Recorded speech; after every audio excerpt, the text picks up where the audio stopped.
नमस्कार। एक कोई तो बोलिए नमस्कार। नमस्ते। हाँ, अभी सब म्यूट हो जाइए क्योंकि मुझे कोई दिख रहा नहीं। नमस्ते सर। हाँ, नमस्ते। अभी सब लोग म्यूट हो जाइए। नमस्ते। नमस्ते। नमस्ते नमस्ते। नमस्ते। ठीक है, अभी सब लोग म्यूट हो जाइए क्योंकि मैं अभी जब यहाँ से प्रोग्राम चालू करूँगा, सेमिनार मेरा वेबिनार जो हो रहा है, तो उसमें कोई दिक्कत ना आए क्योंकि लोग खुद ही अनम्यूट हो जाते हैं क्योंकि मुझे यहाँ सिटिंग में डिस्टर्बेंस हो रहा है क्योंकि वहां से मुझे वापस बाहर पड़ा जा रहा है। तो प्लीज ऐसा मत कीजिए। ये सेमिनार बहुत इंपॉर्टेंट है, तो हम इस प्रोग्राम को चालू करते हैं। कृपया आप सभी अपना मोबाइल देखिए और वहां जो अनम्यूट लिखा है, जो म्यूट पे लिखा है, तो उसको म्यूट कीजिए पहले,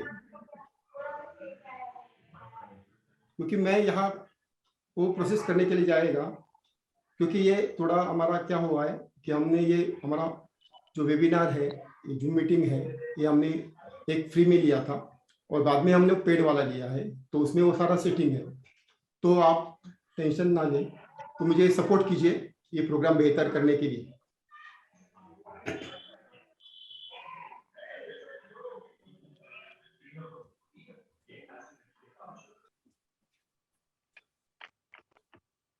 नमस्कार, ग्रेट मॉर्निंग। आप बोलेंगे सर ये तो नाइट हो गया, तो आप ग्रेट मॉर्निंग क्यों बोल रहे हैं? दोस्तों, मैं जब भी बोलता हूँ, कोई भी वर्ड बोलता हूँ, उसके पीछे बहुत बड़ा रहस्य होता है। ग्रेट मॉर्निंग मतलब मोर अर्निंग। हमें लाइफ में बहुत सारा चाहिए, प्यार चाहिए, पैसा चाहिए, खुशी चाहिए, ये सब आपको चाहिए ना। तो वो चाहने के लिए आपको आपका रिलेशन अच्छी तरह से निभाना पड़ेगा और उसको सपोर्ट करने वाला है आपके पति पत्नी का रिलेशन। ये बहुत इंपॉर्टेंट है दोस्तों। आपने मुझे जो सौर विज्ञान में इतना सारा प्यार दिया, इसके लिए मैं तो आपका धन्यवाद करता हूँ।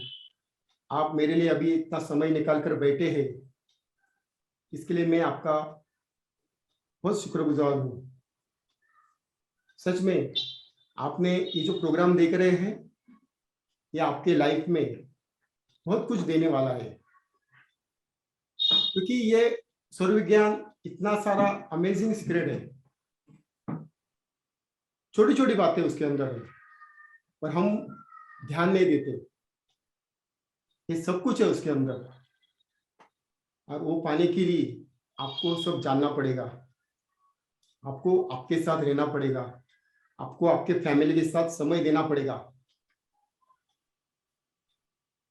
ये हमारा पति पत्नी का जो रिलेशन है, वो बहुत एक जो कांच के जैसा है, ट्रांसपेरेंट कांच होती है ना, उस तरह से उसको आपको संभालना है। वो कांच एक बार टूट गई तो वापस जुड़ने में बहुत मुश्किल होती है। तो ये समय आपका है, आप एकदम सही समय पर आप इसको सुन रहे हैं, जान रहे हैं। मैं आपको सब प्रॉब्लम के ऊपर ज्यादा नहीं बोलूंगा, मैं 14 टिप्स देने वाला हूं। उसके बाद में मैं आपको थोड़ा वास्तुशास्त्र के कुछ 4-5 टिप्स देने वाला हूं, और आखिरी में मैं आपको मैजिकल 3 सौर विज्ञान के टिप्स भी देने वाला हूं। तो ये प्रोग्राम आपको गहराई से सुनना है, आपको देखना है उसके अंदर क्या है। मैं मेरा प्रोग्राम शुरू करने से पहले मैं आपको एक कहानी सुनाता हूं, तो आपको समझ में आएगा। एक बार क्या हुआ था, शिव जी कैलाश में रहकर वापस आ गए थे पार्वती के पास। पार्वती ने उन्हें पूछा कि हमें सूर्य विज्ञान के बारे में बताओ, तो सूर्य विज्ञान का पूरा ज्ञान दे दिया। तो भी उसको एक डाउट है छोटा। आखिर में वो वापस शिव जी को पूछती है, शिव जी, स्वामी जी मुझे बताइए, ये जो व्यक्ति है ये हर समय देखा जाए तो आप ऐसे दिखाई देता है, जो गरीब आदमी गरीब ही रह रहा है, और जो अमीर व्यक्ति है वो अमीर होता जा रहा है। इसका कारण क्या है? आप तो मुझे बताओ, इसका कारण क्या है? तो शिव जी कहते हैं, ठीक है प्रिय, हम क्या करेंगे अभी, इस कैलाश लोक से हम जाते हैं पृथ्वीलोक पर, एक गांव में जाएंगे। और वो गांव में आते हैं, एक गांव में उनका अवतरण होता है और एक साधारण स्त्री पुरुष बन जाते हैं। और एक गांव में जाते हैं तो वो क्या सोचते, अभी हम थोड़ा सा अलग करेंगे, हम यहाँ एक खाना पकाएंगे यहाँ और यहाँ ही सोएंगे। तो मैं क्या करता हूँ, मैं एक दुकान में जाता हूँ और वहां से कुछ खाने के लिए चावल दाल ये सब लेके आता हूँ। तब तुम क्या करो, एक चूल्हा रेडी करो। तो शिव जी वहां से निकल जाते हैं। और ये जो पार्वती है, पार्वती माता, अभी कैसा करेंगे, उसको तो कुछ आता ही नहीं, खाना बनाने का कुछ पता ही नहीं है, चूल्हा कहाँ से लाना है। तो वो देखती है बाहर दूर, तो एक उसके एक टूटी फूटी झोपड़ी दिखती है, टूटी फूटी झोपड़ी है। तो वो क्या करती है, उधर से वो झोपड़ी में क्या कुछ ईटी होती है, ईट बड़े बड़े पत्थर होते हैं, 3 पत्थर लेके आती है। और पत्थर लेकर वो अपने पास लेके आती है, चूल्हा बनाती है। और अभी लकड़ियां चाहिए, तो लकड़ियां भी वैसे ही उधर जो टूटा फूटा जो घर है उसमें का ही वो लकड़ियां लाकर वो चूल्हा जलाती है। इस तरह ये सब चलता है और वो रेडी है अभी।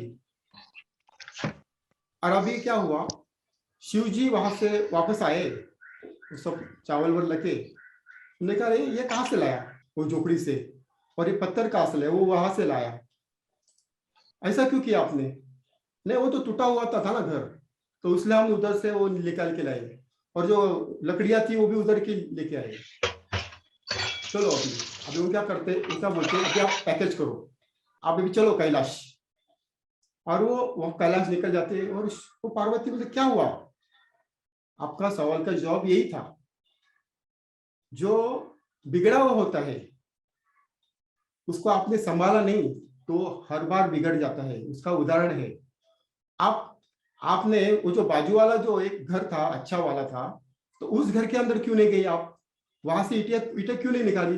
वो सुंदर था इसलिए, अच्छा था इसलिए। तो ऐसा ही है, जो गरीब आदमी है, तो जैसे हम किसके ऊपर प्रॉब्लम के ऊपर क्रिएट करते हैं तो वो प्रॉब्लम के ऊपर प्रॉब्लम आता है। और अगर आप सॉल्यूशन के ऊपर देखते हैं, अच्छा देखते हैं, तो वहां हम जाते नहीं। तो यही है दोस्तों, कि आपको अभी रिलेशन बिल्ड करना है तो सॉल्यूशन के ऊपर जाना है दोस्तों, सॉल्यूशन के ऊपर, प्रॉब्लम के ऊपर नहीं।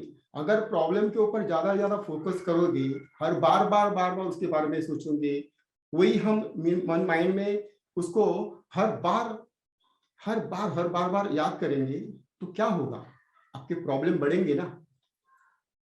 तो इतना याद रखो, रिलेशन का पहला सूत्र है, हमें हमारी जो पत्नी है या पति है उनको आपको समय देना है, इतना याद रखो। आप समय कैसे दे सकते हैं?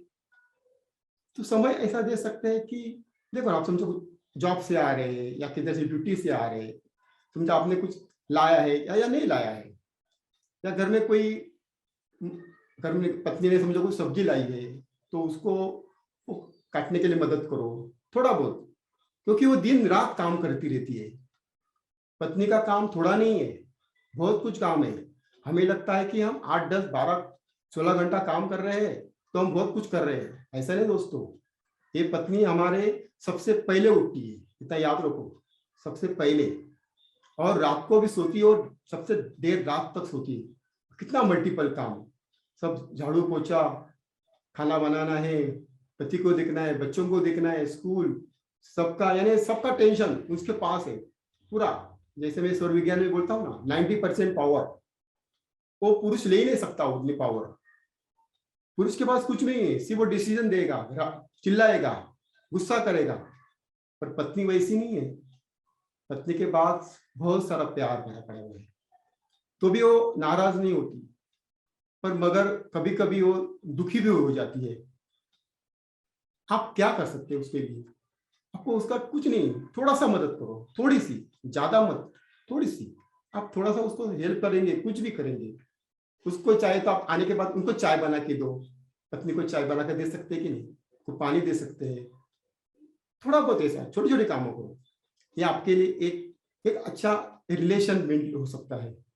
वो आपको करने देगी नहीं, मेन तो ये करने के लिए आप मत करो, आप बैठ जाइए, आप इधर दूर से आए हैं, काम करके आए हैं, आप बैठो, ऐसा आपको बोलेगी। पर आप जब ऐसा करेंगे तो वो मल्टीपल आपका काम करके देगी। एक आपका पहला पॉइंट है। दूसरा पॉइंट मैं आपको लेना चाहता हूं, आपको एक दूसरे को समझना है, को एक दूसरे को समझना है।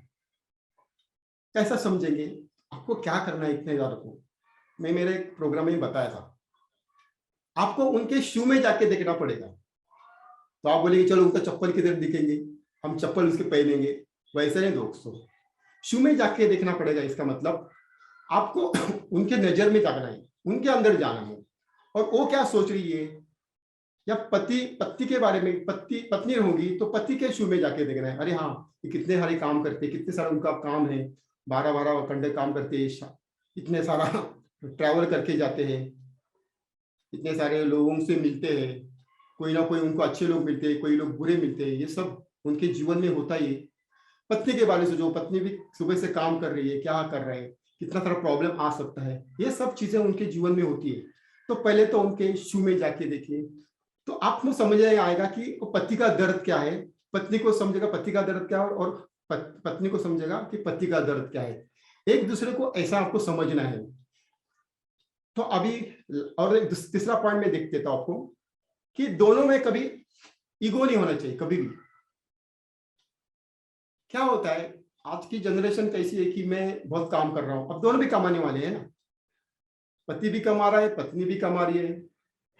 पति ने कुछ बोला तो है मैं कमाता हूं, मैं इसके बारे में बात बोलेगी, और पत्नी है वो भी वैसे ही बोलेगी, और दोनों की पढ़ाई भी अच्छी हुई है, और बहुत सारी जगह पर दहेज देते हैं, आप बोलने का अधिकार नहीं है, मैंने आपको खरीद लिया, ऐसे अलग अलग शब्द वो बढ़ाती है, और बढ़ाते बढ़ाते बढ़ाते उसका क्या होता है, रैशेस पड़ते हैं बहुत सारे।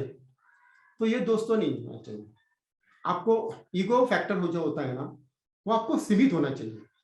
हमको पता है कि आपकी पढ़ाई ज्यादा है, पति की पढ़ाई ज्यादा है, पत्नी की पढ़ाई ज्यादा है, ये सब होने वाला ही है, तो उसके पीछे मत पड़ो। तो आपको दोनों को ईगो में संभाल के रहना है, कभी भी ईगो नहीं करना है। मुझे पता है कि अभी की जनरेशन जो है, आज का जो युग है वो फॉरवर्ड युग है, और हम अलग अलग कुछ फिल्म देखते हैं या सीरीज देखते हैं या कुछ कुछ टीवी में देखते हैं, तो वो जो दिखाते हैं वो उनके हाई लेवल में। देखो आज आप सनातनी है, आज अलग अलग धर्म से होंगे, पर सनातन में ये सिखाया है कि एक परिवार के जैसा आपको रहना है, जो है उसको स्वीकारना है। पहले तो पत्नी पति से बात भी नहीं कर सकती थी, वो घूंघट में रहती थी, दूर रहती थी, एक साथ रहते थे, कभी उनका झगड़ा नहीं होता था। आज आज के कारण में क्या है, आज पति पत्नी और वो पति पत्नी और एक छोटा आपका परिवार, एक बच्चा है या 2 बच्चे हैं, अब ज्यादा भी नहीं, 4-5 भी नहीं, 2, अभी एक पर आ गए हैं लोग। तो आपको अभी इसके लिए ये इको फैक्टर छोड़ देना है, एक दूसरे की तारीफ करो, बढ़ोतरी करो। ईगो से क्या होने वाला है, आपका फेस यहाँ हो जाएगा, आप उनका फेस यहाँ हो जाएगा, आपको यहाँ कुछ मिलेगा नहीं। तो आपको आगे तक जाना है, तो आपको ये फैक्टर के ऊपर काम करना पड़ेगा। चौथा फैक्टर जो है, आपको पति पत्नी का आदर करना है, आदर सम्मान करना है, ये बहुत इंपॉर्टेंट है। हम रिस्पेक्ट नहीं करते पति का पत्नी का। हम क्या समझते हैं, पति हमारा कौन है, मालिक है, पत्नी हमारी कौन है, मालकिन है। पर ये मालकिन के ऊपर भी हम कुछ समझते हैं, वैसा नहीं समझना है, मैं वो शब्द नहीं यूज करूंगा, वैसा नहीं होता दोस्तों। आप पति पत्नी है, अभी आप एक दूसरे के सखा भी है, सखी भी है, तो ये आपको फैक्टर याद रखना है। आपको आपका एक दूसरे का आदर करना ही करना है, हर बार रिस्पेक्ट देना है एक दूसरे को। आप बाहर जा रहे हैं, किधर भी जा रहे हैं, किसी दूसरे के पास जा रहे हैं, वहां भी आपको रिस्पेक्टली बातें करनी है उनके साथ, क्योंकि समझा आपके पास झगड़ा हुआ है तो भी आपको उनके साथ आदर युक्त रहना है, क्योंकि रिस्पेक्ट से ही रिस्पेक्ट बढ़ता है, इतना याद रखो। रिस्पेक्ट से ही रिस्पेक्ट, अगर आप उनको रिस्पेक्ट देंगे तो वो आपको रिस्पेक्ट देंगे। पत्नी अगर पति को रिस्पेक्ट देगी तो पति आपको रिस्पेक्ट देगा। नहीं तो आ रहे और जैसे एक दूसरे को गाली दे रहे, गाली को एक सब कर रहे, तो आपको रिस्पेक्ट भी वैसा ही मिलेगा। तो दोनों का अगर फ्रेंड में रहना है, फ्रेंडशिप, क्योंकि आपको लाइफ पार्टनर मिला है, लाइफ पार्टनर बोलते हैं हम उसको, तो उसको लाइफ पार्टनर में, तो वो लाइफ पार्टनर किस तरह उसको आपको उसको ये करना है, क्या करना है, सहारना है। याद रखो दोस्तों, ये बहुत बड़ी बात है, आप एक दूसरे का आदर करो। पांचवा फैक्टर मैं दे रहा हूं आपको, पति पत्नी को दूसरे के सामने ना डांटे। हमको आदत होती है ना, चार लोगों के सामने पति का इंसल्ट करना, पत्नी का इंसल्ट करना, ये कभी भी ना करें, हर्ट हो जाती है। एक बार चाहे तो आप घर में आओ, एक दूसरे को झगड़ा करो, वो चलेगा, आपको झगड़ा करने का अधिकार है, एक दूसरे की गलतियां बताना आपका अधिकार है, ये सब आप कर सकते हैं, क्योंकि वो आपका दोनों का अधिकार है। मगर कभी भी दूसरे के सामने इंसल्ट ना करें, बुराई ये ना करें। इससे क्या होगा, इससे बहुत बड़ा अनर्थ हो सकता है दोस्तों।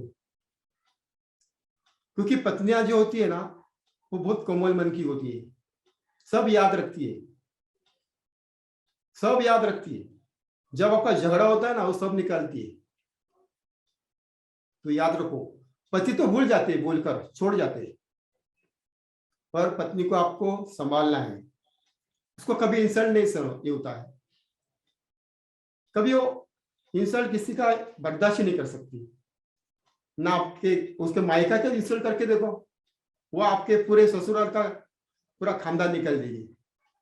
इसलिए नहीं, कभी भी उसको इंसल्ट ना करें। उसको टेक्निकल इश्यू आया था, इसलिए थोड़ा दिक्कत हुई, मैं आपके लिए उसके लिए क्षमा मांगता हूँ। तो दोस्तों इतना याद रखो, मैंने जैसे बताया था कि पति पत्नी के सामने आपको डांटना नहीं है। तो क्या होता है कि एक दूसरे को जो इंसल्ट होता है, इसके वजह से पति पत्नी नाराज होती है, और एक ईगो फैक्टर होता है। जैसे मैंने बताया ना, पत्नी याद रखती है वो सब चीजें, पति तो भूल जाएगा, पर पत्नी वो याद रखती है, और वो बाद में कभी ना कभी वो पूरा गुस्सा निकल देती है। इसलिए कभी उनको कभी ना डांटे। आगे का जो पॉइंट है, पति या पत्नी को एक दूसरे के सामने या पीछे पीछे आपको बुराई नहीं करनी है। देखो, पति और पत्नी एक ऐसे है, एक बार आप शादी के बंधन में अटक गए तो ईश्वर ने आपको एक सेटिंग दी है, इतना याद रखो। अगर आप पति के बारे में बुरा बोल रहे हैं या पति पत्नी के बारे में बुरा बोल रहे बाहर पीछे पीछे, तो ऑटोमेटिकली एक प्रोग्राम हो जाता है, एक बार वो प्रोग्राम हो जाता है, और वैसा ही वो पति अपने पति के साथ करता है, और पत्नी पति के साथ वैसी बिहेव करती है। तो इसलिए आपको पीछे पीछे बोलना नहीं है, क्योंकि ये नेचर, देखो जब हम शादी करते हैं, यानी जब हम जो हम अग्नि का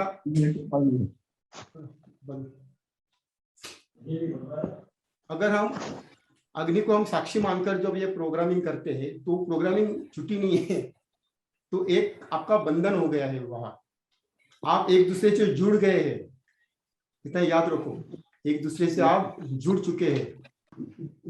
आपको नेक्स्ट पॉइंट आता है, कभी भी एक दूसरे की बातें आधी अधूरे ना सुने, क्योंकि क्या होता है, पति हमारे कुछ बोलना चाहते हैं, पत्नी अपना कुछ बोलना चाहते हैं, तो आप उसका गलत मतलब निकालते हैं। तो प्लीज ऐसा मत करे, ना करें। आधी अधूरी बातें सुनकर हम एक कम्युनिकेशन गैप क्रिएट करते हैं, तो ये हमको नहीं करना है।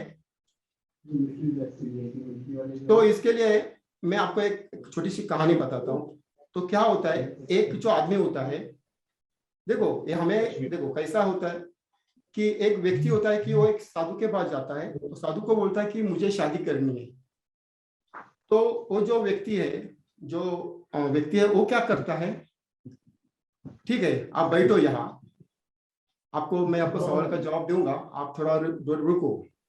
वो पत्नी को बोलते हैं, पत्नी को ये व्यक्ति लेके आओ और मेरे लिए भी दूध लेके आओ। और वो पत्नी दूध लेके आती है, पर दूध में वो क्या करती है, शक्कर के जगह वो नमक डालती है। तो ये व्यक्ति जो होता है, साधु होता है, वो नमक वाला दूध पी लेता है और बोलते हैं अभी इनको भी दो। तो वो पीता है, तो बोलता है साधु जी, अरे ये तो इसमें सब नमक पड़ा है, ऐसा है क्या? अरे ठीक है ठीक है ठीक है, तो आप बैठो। वो वापस अपने पत्नी को बुलाता है, पत्नी को बोलता है कि आप यहाँ, आप क्या करो, अभी दोपहर के 12 बजे है ना, तो बोलते जाओ एक दिया लेके आओ, मुझे यहाँ दिखाई नहीं देता है। वो पत्नी जाती है और एक लालटेन लेके आती है और एक देती है। ये बोलता है ये आदमी है क्या, कौन है, साधु है, कौन है, कि पागल लोग हैं, दोपहर के 12 बजे ये लोग लालटेन लगा रहे हैं, ये दूध के जगह शक्कर के जगह नमक डाल रहे हैं, तो ये मुझे प्रश्न के उत्तर क्या देंगे? और वो निकलने जाता है। तो उतने में वो रुकाता है राधु उनको, बोला यही है, ये जो हमारा कम्युनिकेशन है ना, यही है, इतना याद रखो। तो हमें इतना याद रखो कि जब हम किसी के ऊपर ट्रस्ट करते हैं, वो हमें पता है कि वो जो व्यक्ति है वो हमें, जो मेरे ऊपर पूरे ट्रस्ट है उसके ऊपर, वो मेरी बातें उसने सुनी पर आधी अधूरी सुनी, पर मैंने उसको डांटा नहीं, उसने मुझे समय दिया।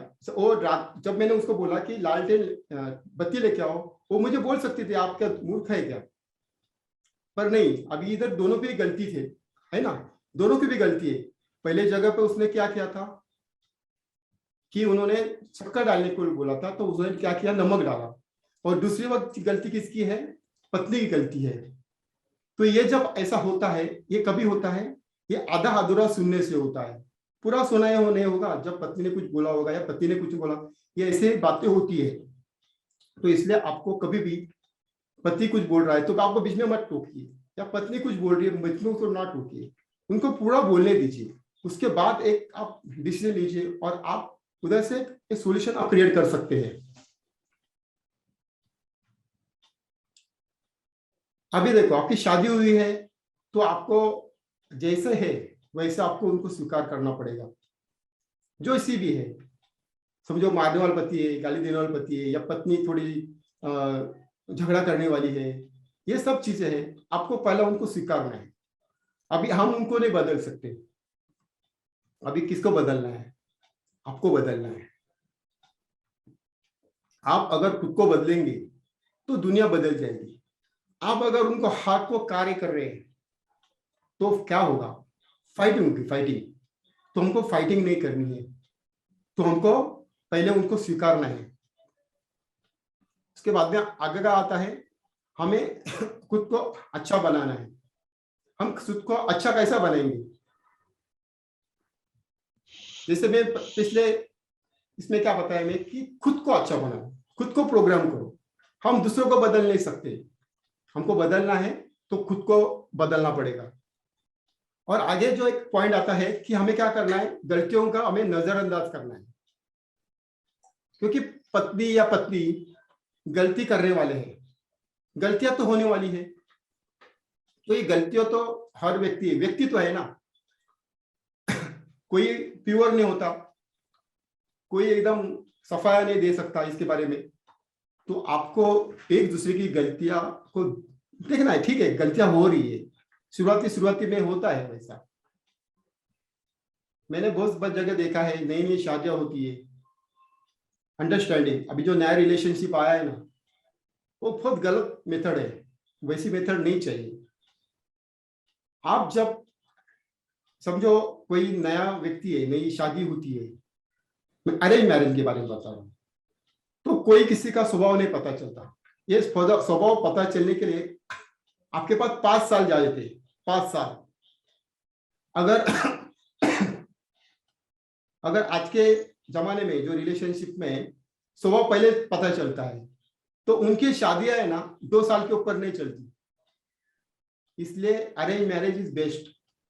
तो आपको अरेंज मैरिज के अंदर वो स्वभाव चलने के लिए 5 साल जाते हैं, उसमें अंदर एक आपका एक बच्चा भी आ जाता है, उसमें भी कम्युनिकेशन आपका और बढ़ जाता है, प्यार आहिस्ता आहिस्ता बढ़ जाता है।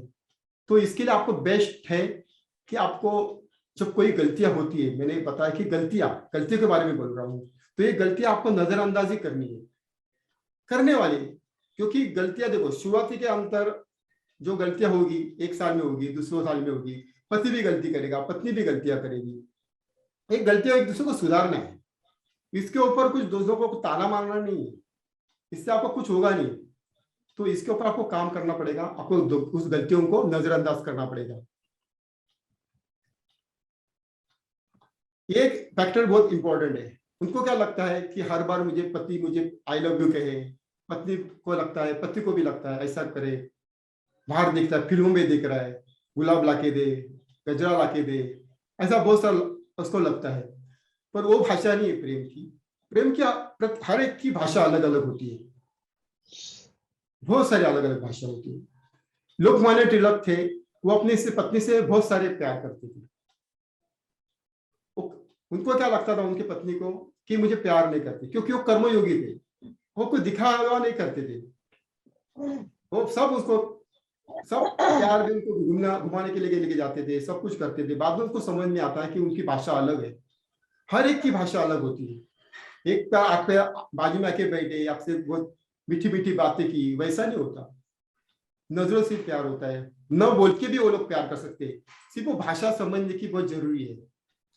अपने साथी को बदलने की कोशिश ना करें, क्योंकि देखो हर एक का स्वभाव हम बदल नहीं सकते, हम कैसे बदलेंगे उनको, क्योंकि देखो ना ये जो रिलेशन आपका है ना, ये बदलने का ये नहीं है, ट्रेलर नहीं है, फिल्म नहीं है, ये लाइफ है, लाइफ। पत्नी गलतियां करेगी, पति गलतियां करेगा, जैसे पीछे अभी मैंने बताया था वही होने वाला है। हम नहीं बदल सकते, साथी को बदल सकते हैं, यानी आप बोलेंगे बदलने यानी दूसरी शादी करनी, वैसी नहीं है, वैसा वो मेथड नहीं बोल रहा हूँ मैं, इनको स्वभाव के बारे में बोल रहा हूँ मैं। हमने उसकी जरूरत नहीं, कोशिश ना करें बदलने की, वो उनका जैसे स्वभाव है ना, हमको वैसा ही स्वीकारना है, क्योंकि वो आपका कभी भी दुख नहीं चाहेंगे। देखो दोनों भी झगड़ा करते कि नहीं, तो झगड़ा कौन करेगा, जो प्यार करने वाला आदमी वही करेगा ना, उनको अधिकार है, दोनों को भी अधिकार है। समझो पति अगर पत्नी को डांट रहा है तो प्यार भी कर रहा है, पत्नी अगर पति को प्यार कर रही है तो डांटने का भी अधिकार उसको है ना, तो क्या बाजू वाले को डांटेगा, बाजू वाले औरत को डांटेगा नहीं ना।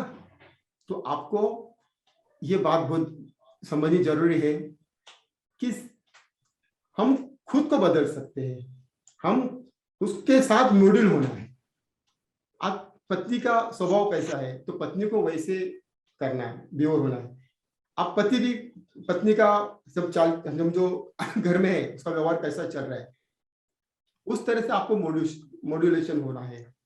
पति देखो कब से काम पे आता है, उसका चेहरा देखेंगे तो पत्नियां इंस्टेंटली पहचान जाती है, तो देखने का आया उनका मूड खराब है, तो कुछ ना करें, सिर्फ आप क्या करो, उनको पानी दो, उनको कुछ बातें ना करो, उनको ठंडा होने दो, चाय भी दो, नाश्ता करो, ऐसे करके आप उनको मना सकते हैं, आगे तक उनको बढ़ावा दे सकते हैं। वो आपको जो भी कुछ प्रॉब्लम है जब वो रिलैक्स होने के बाद में वो बताएंगे, क्योंकि बताने वाले ही है, पर आप आते आते कुछ बोलने की जरूरत नहीं है, आज आपका मूड खराब है, आप ऐसे है, आप बहुत सारे प्रॉब्लम्स दिन भर होती है, वो सब बातें करके, तो एक बार क्या होता है, वो छोटी बात बड़ी हो जाती है और वो डांटते हैं, पति डांटते हैं, तो बाद में पत्नी क्या करती है, मुझे डांटा, अब वो माँ को फोन करेगी, तो माँ भी उनको वापस करेगी फोन, अरे तो आपने मुझे मेरी लड़की को डांटा ऐसा वैसा।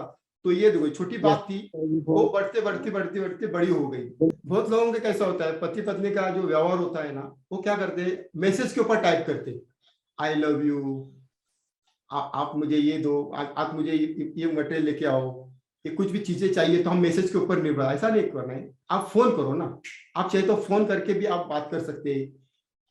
क्योंकि देखो प्यार जताने के अलग अलग तरीके होते हैं, मगर हम वो छोटी छोटी जो बातें हैं ना, वो पूरे की पूरी भूल जाते हैं। आप दोस्त होगा या आपके कोई जो जुनी कोई गर्लफ्रेंड होगी, उनसे आप देर रात तक बात करेंगे, पर पत्नी से आप ज्यादा बात नहीं करेंगे, आप हाँ हूँ करके ऐसे छोड़ देंगे। वैसा नहीं, आप उनसे करो ना बात, थोड़ी प्यार भरी बातें करो। वो क्या दिन भर में एक बार तो आपको फोन करने वाली है, उनको बोलना है कि बाबा बार बार फोन मत करो। अगर फोन उनका आ रहा है तो 5 मिनट या 10 मिनट के लिए आप एकदम एकदम एक जैसे लव लव प्रेमी जैसे होते हैं ना, वैसी बात करो ना, तो ये प्यार से प्यार बढ़ेगा। और नॉर्मल शुरुआत आपको सबसे होना चाहिए, बाद में आप अलग अलग बातें आप कर सकते हैं। अभी हम हाँ, अभी एक पॉइंट है कि कभी भी याद रखो कि आप बर्थडे, शादी की सालगिरह, ये जो बड़े बड़े जो त्योहार है, हमको त्योहार ही कहते हैं, क्योंकि ये अगर भूल गए, बर्थडे मतलब किसका, पत्नी ने पति का याद रखना है और पति ने पत्नी का याद रखना है। ये इसमें बहुत बड़ा अंतर होता है दोस्तों, ये छोटी बात होती है। और देखो ना, आपका खुद का बर्थडे होता है, कोई आपका विश नहीं करता तो आप व्हाट्सएप पे देखते हैं कोई मेरा विश नहीं किया आज मुझे, आपको बुरा लगता है कि नहीं? तो पत्नी को भी बुरा लगता है, अरे मुझे पति ने मुझे विश नहीं किया, पति को लगता है मुझे पति, तो वो जो रहता है ना, वो लॉन्ग लाइफ तक उनके दिमाग में रह जाता है। तो दिन में याद रखो, आपके हाईलाइट करके रखो, वो आपके कैलेंडर के ऊपर ऐसा लाल रंग से लिख के रखो उधर, तो आपको वो दिन आपको फॉलो करने हैं। शादी की सालगिरह उनके लिए बहुत इंपॉर्टेंट है, पत्नी के लिए तो बहुत इंपॉर्टेंट होती है। तो बोलो ना, पत्नी ये जो है, ये विषय वस्तु नहीं है, भोग वस्तु नहीं है, वो एक बहुत बड़ी पावर है, याद रखो, बहुत बड़ी पावर है। तो ये पावर, आपको उस पावर को जनरेट करना है, क्योंकि वहां से आपको शक्ति मिलने वाली है। आप जो आप मकाम पा रहे हैं ना अलग अलग ऊंचाई के, जब पत्नी है तभी ये साकार हो सकता है, क्योंकि वो आपको बढ़ावा देने वाली है, वो आपको प्यार देने वाली है, बेडरूम के अंदर आपको बहुत सारी कुछ चीजें शेयर करने वाली है, बताने वाली है, सीक्रेट देने वाली है, ये सब चीजें आपको होने वाली है। और इसके लिए मैं आपको एक टिप्स देने वाला हूँ वास्तुशास्त्र का। मैं पहले वास्तुशास्त्र ये विषय में करता था, शायद 7 साल पहले, उसके संबंधित ये विषय में ले रहा हूँ। तो वो मैं 4 पॉइंट आपको दे दूंगा। पहला पॉइंट है, आप कभी भी बेडरूम के अंदर एक दूसरे की बुराई ना करें, क्योंकि वो बेडरूम का वाइब्रेशन है ना, बहुत बहुत प्यार भरा होता है। आप अगर जो भी उसे क्रिएट करेंगे वही वापस क्रिएट होता है। आप अगर उधर किसी की बुराई कर रहे हैं तो जीवन में आपको बुराई मिलने वाली है। तो कभी भी दूसरों की कभी बुराई ना करें। दूसरा पॉइंट मैं दे रहा हूं आपको, आप जब घर के बाहर समझे, बाहर से जब घर के अंदर आते हैं, तो पहले जमाने में कैसा था, घर के बाहर आने के बाद हाथ पांव धोकर हम अंदर आते थे। अभी हम शूज भी निकाल के अंदर आते हैं, तो इतना सारा निगेटिविटी हम घर में लेके आते हैं। तो घर में बहुत सारे निगेटिव आ गए ना, हम बहुत सारे दूर हैं। आपको हर रोज नमक वाले पानी से पोछा करना है, क्योंकि वो निगेटिविटी आपकी वहां से वो निकल जाएगी, आपके घर के अंदर पॉजिटिव एनर्जी आ जाएगी। और आपके घर में जो बेडरूम का जो रंग है ना, उसको लाइट पिंक करो क्योंकि ये जो पिंक जो कलर है आपके वास्तु के हिसाब से होता है, और ये हमारे हार्ट चक्र को हीलिंग करता है। ये जो रंग है ना, हार्ट चक्र का रंग ये हरा है, मगर बेडरूम का जो हार्ट है वो पिंक और आगोली रंग जो होता है, यानी जो केसरी रंग होता है ना, उसके संबंधित तो लाइट कलर वैसा वो कलर होता है, वो आपके घर के अंदर होना चाहिए। तो आपके अंदर वो हार्ट, दोनों का हार्ट एकदम स्ट्रांग हो जाएगा। लाइटली पिंक कलर आपको घर में रखो। आपके घर के अंदर लव बर्ड के चित्र लगाओ, लव बर्ड या हार्ट वाले चित्र लगाइए, क्योंकि वो वाइब्रेशन करे, क्योंकि चित्र कुछ कहते हैं। बटरफ्लाई का भी हमारे पास आर्टिफिशियल चित्र लगाओ, क्योंकि आर्टिफिशियल चित्र मत लगाओ, बटरफ्लाई जो आर्टिफिशियल होते हैं ना, आर्टिफिशियल चित्र होते हैं, वो आपको लगाने हैं। चित्र के मतलब अब क्या करना है, बटरफ्लाई का जो स्प्रे उसके ऊपर मारना है और वो आपको यूज करना है। मैं आपको डायरेक्ट आगे तक लेके जाता हूँ, क्योंकि अभी टाइम आउट हो रहा है। आपके घर के अंदर पति पत्नी का एक खुशी वाला फोटो आपको लगाना है, दोनों हंसता चेहरा होना चाहिए, वैसा फोटो लगाइए। और एक राधा कृष्ण का एक फोटो लगाइए। राधा कृष्ण एक ऐसे प्यार की प्रतीक है, तो आपको वहां एक राधा कृष्ण की मूर्ति लगाना बहुत जरूरी है। आप एक मूर्ति घर में लगाइए, तो आपके घर के अंदर प्यार बढ़ने वाला है। और एक ही कंबल में या चादर में आपको सोना है, मतलब आपका जो बेड है वो 2 पार्ट में नहीं होना चाहिए, एक ही पार्ट में होना चाहिए। तो इसमें आपका प्यार बढ़ता है। तो ये आपको ये करना है। अभी मैं सौर विज्ञान के लिए मैं कुछ टिप्स आपको देना चाहता हूँ। इस सौर विज्ञान का टिप्स देने से पहले मैं आपको एक प्रोग्राम के बारे में बता दूं कि मेरा एक 4 से 11 तारीख को हमारा एक प्रोग्राम है सौर विज्ञान का, बेसिक प्लस एडवांस। एक्चुअली ये जो मीटिंग है हमारी, ये हमारे सौर विज्ञान व्यक्तियों के लिए थी, मगर ये प्रोग्राम था इसलिए हमने, क्योंकि हम हर महीने में हमारे सौर विज्ञानी जो विद्यार्थी होते हैं उनका लाइफ के लिए मैं काम करने वाला हूँ, उसके लिए भी मेरा प्रोग्राम होता है और उनके लिए 1 घंटे का मेरा सेशन होता है। तो ये अभी मेरे 7 से 11 प्रोग्राम है। तो चलो हम प्रोग्राम सब लोग को दी, तो हमारा प्रोग्राम का कैसा होता है, तो ये आपको समझ में आ गया कि हम एक एक विषय के ऊपर काम करते हैं, क्योंकि उनकी मुझे सक्सेस स्टोरीज बनानी है। इसलिए मैंने लोगों को मैं हर बार देने वाला हूँ, वो हर जो मेरे विद्यार्थी बनने वाले उनको ये हर महीने में प्रोग्राम मिलने वाला है। तो आपको उसमें पार्टिसिपेट होना है। तो 7 से 11 तारीख का जो प्रोग्राम है फरवरी का, उसके लिए आप ज्वाइन हो जाइए और आप लॉन्ग लाइफ के लिए मेरे साथ जुड़ सकते हैं। उसके लिए आप मुझे व्हाट्सएप पर कांटेक्ट करें, आपको उधर पूरी डिटेल मिल जाएगी। अभी मैं आपको सौर विज्ञान का मैं टेक्निक देना चाहता हूँ। तो पहला टेक्निक जो है आपको याद रखो, कभी भी आपको अगर पत्नी को और पति का रिलेशन अच्छा होना चाहिए ऐसा लगता है, तो आपको पति को दाएं बाजू में यानी राइट बाजू में सोना है और पत्नी को लेफ्ट साइड में कभी सोना है। याद रखो, ये फॉर्मूला कभी भी याद रखो। और ये सोने के समय आपकी जो सिर की जो दिशा है वो दक्षिण होनी चाहिए, दोनों का सिर दक्षिण में होना चाहिए, पैर उत्तर में होना चाहिए। ये नियम आपको अपनाना ही अपनाना है। यहाँ लोग बहुत गलतियां करते हैं। बहुत लोग बोलते हैं हम मुंबई से है, मुंबई में हमारे छोटे घर होते हैं, वहां हमें सोने के लिए जगह नहीं है, तो आप वहां पूरब को सर करके सो सकते हैं। पर मैक्सिमली ऐसी कुछ आपको दिक्कत आ रही है आपके रिलेशन के अंदर पति पत्नी की, तो दक्षिण में आपका सर होना चाहिए।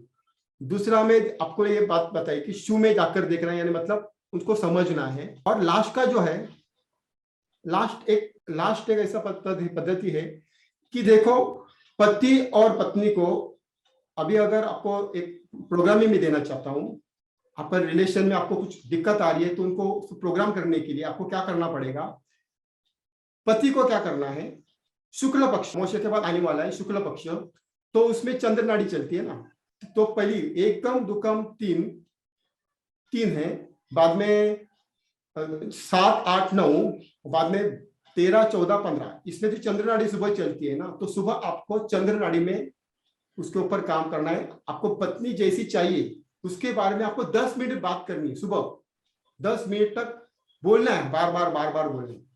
अगर आपका ये एक हफ्ते का हो गया, महीने में 2 बार शुक्ल पक्ष आता है, तो आपको 2 बार वो बोलना है महीने में, यानी 9 9 18 बार आपका हो जाएगा। अभी हमारी पत्नी की बारी आती है, तो पत्नी क्या कर सकते हैं, जब कृष्ण पक्ष होता है पूर्णिमा के बाद में, तो उसमें भी आपको वैसे ही एकम दुकम तिकम, बाद में 7 8 9, बाद में 13 14 15, इसमें भी आपको रात को सोने से पहले पुरुष ने कभी करना है सुबह उठने के बाद, और पत्नी ने क्या करना है रात को सोने से पहले। हमको पत्नी कैसा चाहिए उसके बारे में 10 बार बोलना है, 10 मिनट तक बोलना है, बार बोलो। तो ये करेंगे तो आपके जीवन में बहुत सारी सफलता मिलने वाली है। ये बहुत बड़ा सीक्रेट मैंने आपको दिया है, आपके जीवन में अपनाओ। और बहुत सारे लोगों को मैंने ये सीक्रेट दिया था, बहुत लोगों के जीवन में बहुत परिवर्तन हुआ है, बहुत लोगों के लाइफ में चेंजेस हुआ है, मिरेकल हुआ है, और ये सीक्रेट आपको फ्री में मिला है। और अगर आपको ऐसे ही सीक्रेट जानना है तो अभी मेरे होने वाले प्रोग्राम जो है 7 से 11, तो इसमें जरूर ज्वाइन हो जाइए। भविष्य में मेरे लाइव प्रोग्राम भी होने वाले, एक्चुअली में 50 मेरे लाइव प्रोग्राम होकर गए हैं। अभी ये मैं पहला प्रोग्राम ले रहा हूँ, कुछ डिस्काउंट में है, आप इसको ज्वाइन कर सकते हैं, क्योंकि बाकी का आगे का प्रोग्राम फुल पेमेंट में होने वाले। तो इसमें आपको ज्वाइन होना है तो आप जल्दी से 4 तारीख से पहले रजिस्टर करना है। 3 तारीख के लास्ट है, 4 तारीख को सबको मैसेज मेरे जाने वाले, कुछ क्रियाएं करनी है लोगों से, तो मुझे उन लोगों को सब डायरेक्शन देना है, वो सब चलेगा। तो हमको अगर आपको सक्सेस चाहिए तो आप दूसरों को भी मैसेज शेयर कीजिए। जैसे मैं जब लोगों के सक्सेस का चाहता हूँ तो ऑटोमेटिकली मेरा सक्सेस हो रहा है। अगर आपको सक्सेस चाहिए, आपको लग रहा है कि कोई गुरु है, कोई बात बता रहे, अच्छी बातें बता रहे, तो आपको शेयरिंग करना है। अभी मुझे पता नहीं ये वीडियो कितने मैसेज लोगों ने दूसरों को शेयर किए होंगे। सब लोग अपना ही स्वार्थ देखते हैं, वैसा नहीं होना चाहिए। आपको दूसरों को भी शेयरिंग, उसके जीवन में भी परिवर्तन होना चाहिए, ऐसा लगता है कि नहीं? तो देखिए, कोई भी मैसेज होता है कि शेयरिंग होती है, तो आप दूसरों को शेयरिंग करना है, तो उनके जीवन में भी आप उनको प्रकाश ला सकते हैं। तो मैं अभी विराम लेता हूँ इस प्रोग्राम का। तब तो आपने मेरा प्रोग्राम सुना है, इसके लिए मैं धन्यवाद करता हूँ, और ऐसे ही मेरे साथ बने रहे। तब तक विराम लेता हूँ। Thank you very much.